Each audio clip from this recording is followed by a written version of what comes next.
Working on a Farmall A. As you can hear from the screeching and the generator is needing to be rebuilt. We're gonna go ahead and get it rebuilt and order a new regulator. Okay, so we got our generator back.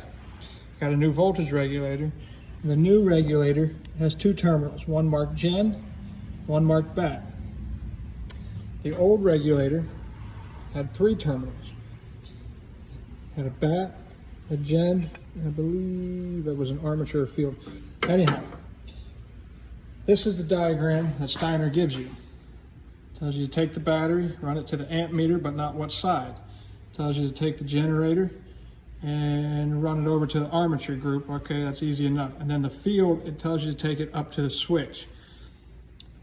It's a little vague because it just says the F terminal on generator wire will now go to resistor on light switch instead of original resistor. Now, the light switch that this tractor had in it was this cheap switch here, which is a Farmall switch, but it's not the correct one. Basically, what needs to get done is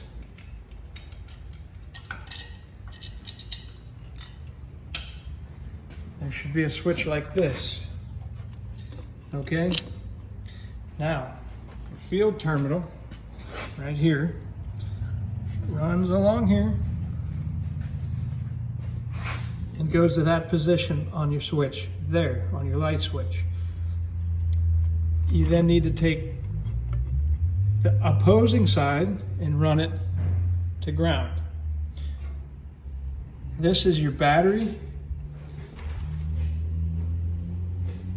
This is your battery wire that comes off of your regulator.